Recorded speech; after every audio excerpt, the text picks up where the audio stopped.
Now let us understand the rules for reflection of light through spherical mirrors. We know there are two types of mirrors, and when light falls on these mirrors, then reflection of light occurs.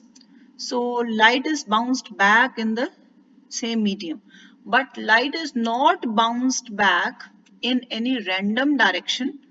There are certain rules that light has to follow while doing reflection through spherical mirrors. So first rule, this rule states that in a concave mirror, if a ray of light is parallel to the principal axis, then after reflection, this light will pass through the focus. So as you can see, this is the ray of light AD. This is coming towards concave mirror, and after reflection, it is passing through focus. So the ray of light which is parallel to principal axis, it will pass through the focus. So this is first rule. And in case of convex mirror, you can see the ray of light which is parallel to principal axis, it appears that as if it is passing through focus.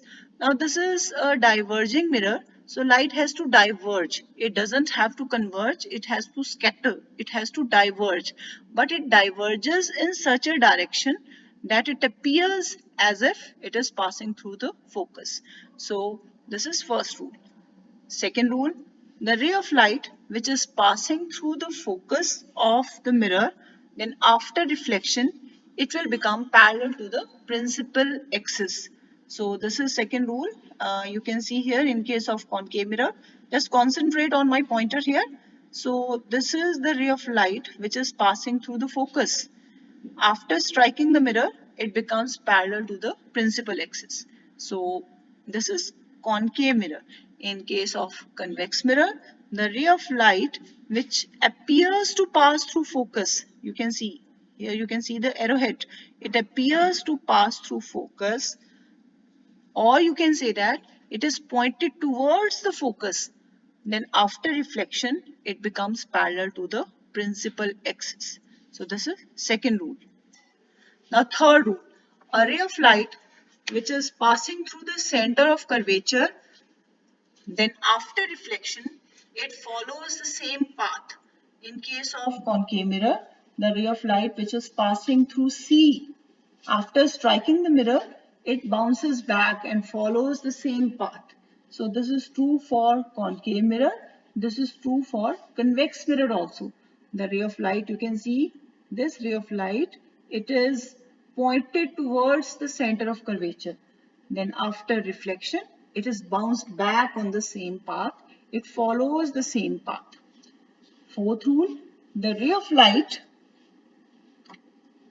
which is incident obliquely to the principal axis towards the pole of the spherical mirror, it is reflected back obliquely. Now what does it mean? It means that the ray of light which is pointed towards the pole and makes certain angles, say it makes 30-degree angle with the principal axis, then it is reflected in such a way that after reflection the reflected ray makes an angle of 30 degree with the principal axis. So here I and R, they are same. This is the ray of light which is coming towards the mirror, and this is the ray of light which is going in the same medium, that is, which is reflected back. And here also convex mirror, you can see this is incident ray, this is the reflected ray, and here angle I and angle R, they are same. So it is reflected back obliquely in such a way that angle I and angle R, they are the same. So after doing these four rules, we will be doing the ray diagrams in case of convex mirror and concave mirror. All the ray diagrams, we will do them one by one.